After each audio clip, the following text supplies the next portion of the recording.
O Cavalo-Aranha.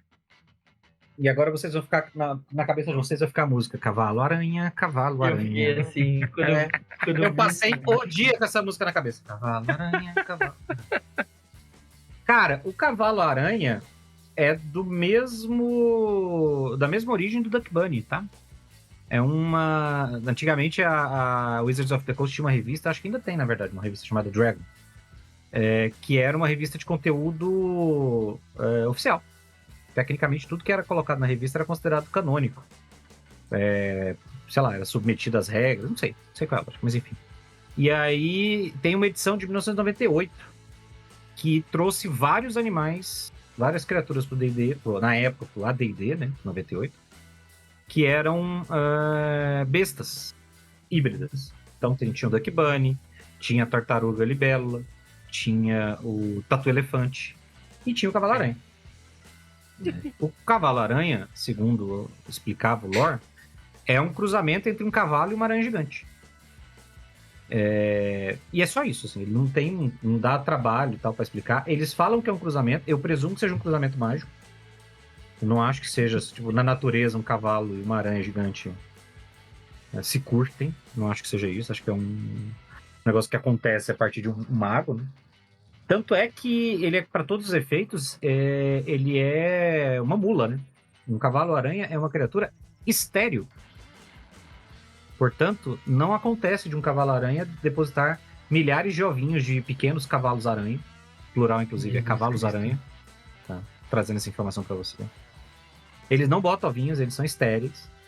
De modo que eles são criados deliberadamente para servir, segundo o lore daquela época, de montaria para magos. Magos, especialmente magos que vivem em regiões montanhosas, onde um animal que consiga se correr como um cavalo e escalar como uma aranha gigante seria muito útil. Essa é a explicação. Então, assim, este talvez seja, de todos os animais híbridos, toscos, bizarros, o único que tem pelo menos uma explicação da pergunta do Bruninho, que é por que caralhos alguém faria um bicho desse? E a resposta é porque é uma montaria excelente para montanhas, o que faz algum sentido, de certa maneira. Sem falar que, segundo o livro, o cavalo-aranha, mesmo quando ele tá dormindo, ele tá acordado, né? No sentido de, mesmo quando ele tá dormindo, esses olhinhos múltiplos dele aí, alguns estão abertos, então ele percebe as coisas. Então, mesmo quando ele tá dormindo, ele não é pego de surpresa. Ele tem o sentido aranha. Ele tem o sentido cavalo-aranha. E ele é tão focado em ser montaria que o livro deixa claro que se você quiser equipar o cavalo-aranha com, por exemplo, ferraduras mágicas, você pode. Só que ela só funciona... Não, então, mas ela só funciona nas patinhas de cavalo. Você tá vendo na imagem? Ele tem 8 patas, são 4 patas de cavalo e 4 patas de aranha. Então você só consegue colocar as ferraduras nas patinhas de cavalo. E aí elas só dão um bônus se ele estiver andando como cavalo. Ou seja, você bota a ferradura nele pra ele andar, sei lá, dobrado. Como cavalo, ele anda dobrado. Se ele começar a escalar a parede como aranha, aí ele anda normal. Nossa senhora. O livro se deu o trabalho de explicar isso. O que o livro não se deu o trabalho de explicar, que eu não sei ainda, é como é que o cavalo-aranha vestiria uma calça jeans. Como é que você coloca a calça jeans nele? Como é que o cavalo vestiria a calça Ela cobre a bunda, ela cobre as mistério. patas, ela pega cada uma das patinhas, pega só a pata de cavalo? Não sei. Se ela pegasse só as patas, ia ser meia, não calça. Exatamente. E ele produz teia. Só pra vocês saberem, assim como as aranhas gigantes, o cavalo-aranha produz teia. E ele pode usar ela pra descer pendurado, inclusive. E aí você que estiver de montaria nele, você que estiver montado nele, se vire pra não cair quando o bicho estiver pendurado de 90 graus. É engraçado isso. Desculpa, pode falar. Não, eu só ia falar. Por último, mas não menos importante, como todos os outros animais híbridos foram criados naquela época, que o objetivo aparentemente era torná-lo o mais inofensivo possível, o cavalo-aranha não tem mordida venenosa. Você pode ver pela imagem que ele tem boquinha de cavalo. Ou seja, ele faz o cruzamento com uma aranha gigante, mas a mordida venenosa que seria útil, não tem. Ele não tem mordida venenosa, mas os comentários dele são terríveis. Agora fica a pergunta: a bunda da aranha atrapalha ele dar coice e ele também não dá coice? Ele tem que conseguir dar coice, pelo menos, pelo amor de Deus. Ele dá coice, não, ele dá coice. Mas aí, como é que ele funciona? Não pode morder? Inclusive, o ataque de patinha de cavalo dele é melhor do que o de aranha. Porque o AD&D tinha aquela coisa de dano fixo, né?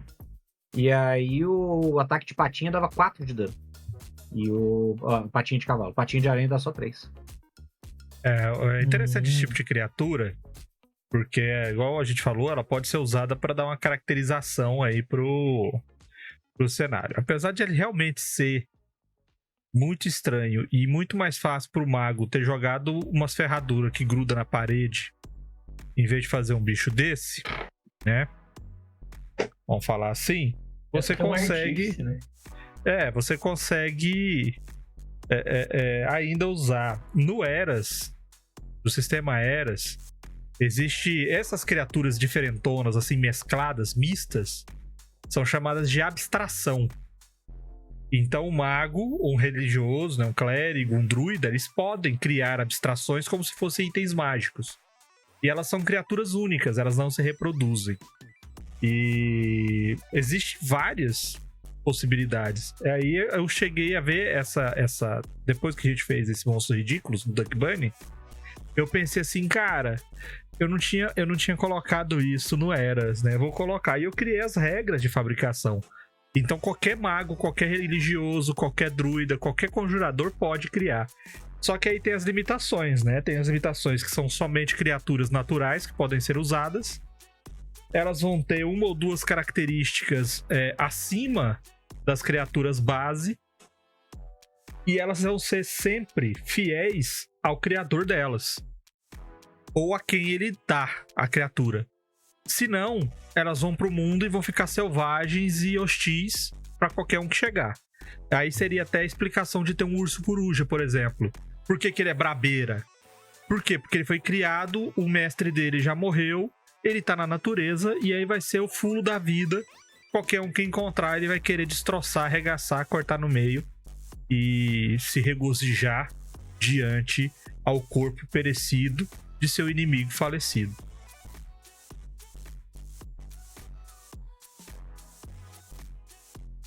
Rapaz, exagerei? Não, mas Não, eu fiquei pensando que um Drider não tem como montar no cavalo aranha. É verdade, eu Marcelo. Que isso, Marcelo? Um Drider com muita vontade consegue, poxa. É só o cavalo dar moral pra ele. Mas não vai acontecer nada, porque eu acabei de falar que o bicho é estéril. Não, esse sentido. Não vai acontecer nada depois. Inclusive porque nesse caso o filhotinho seria 50% aranha, 25% cavalo e 25% elfo. Nossa senhora. O Drider é elfo, né? O Drider é drow. É meio drow, meio aranha. Mas seriam ovos? Mendel ia ficar muito confuso com uma história dessa.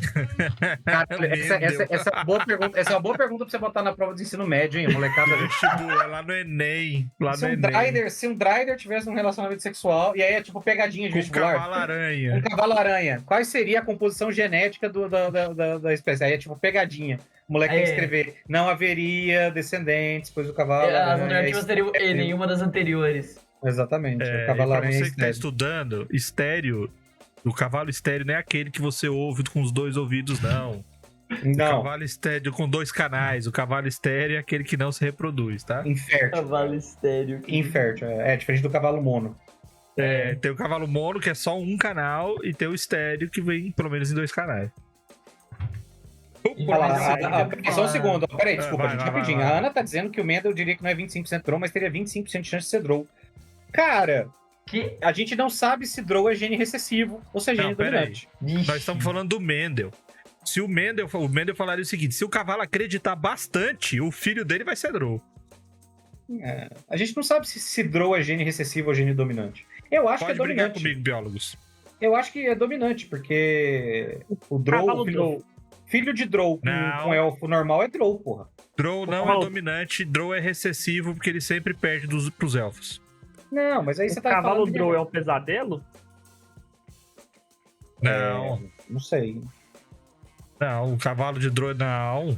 Mas pra você deixar a pergunta elaborada, você teria que falar: o filhote do cavalo aranha com Drider tem um relacionamento com o urso coruja. Quantos por cento coruja Meu ele é? Deus! Aí sim. O mago tá sempre fazendo. Tá virando isso aí do Family Guy, sabe? Da Arca de Noé. A história começa assim, ó.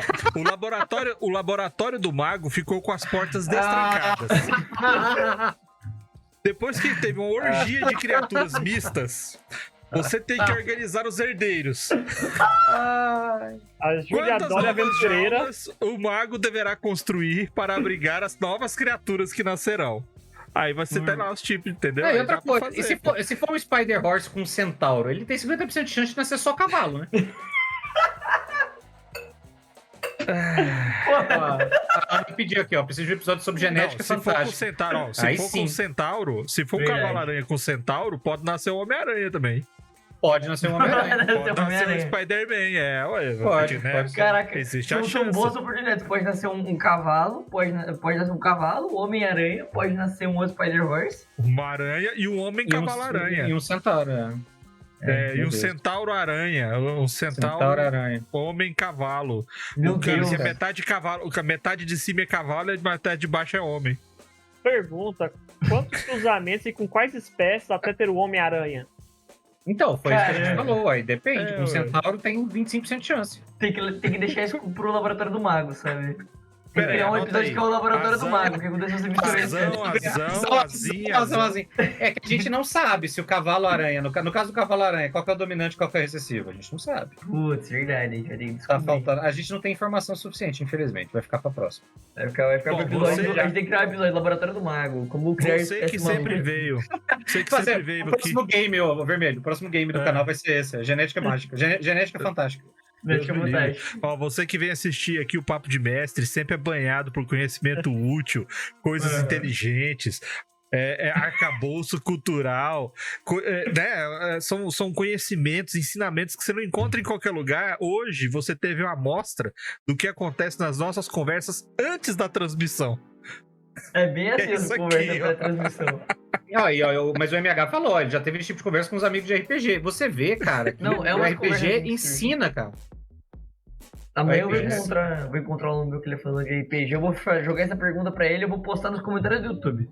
Isso, boa. Fala pra ele, fala assim, eu quero saber. Não, mas aí só na semana que vem que vai aparecer no YouTube. Não, tudo bem, eu já deixo Mas anota. anotado e aí eu vou falar pra ele comentar. Então, chega no episódio, resolve a questão que o Vermelho montou do laboratório do mago com as Do partes laboratório, as portas estrancadas no laboratório do mago.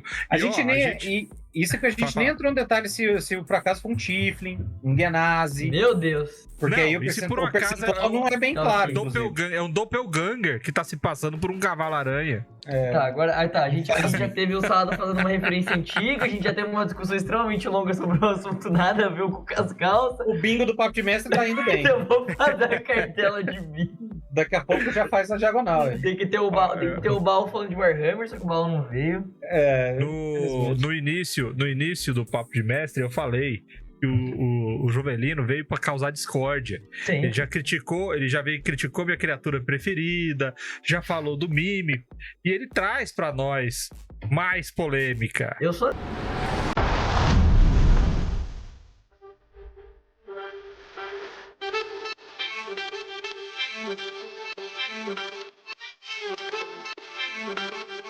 Thank you.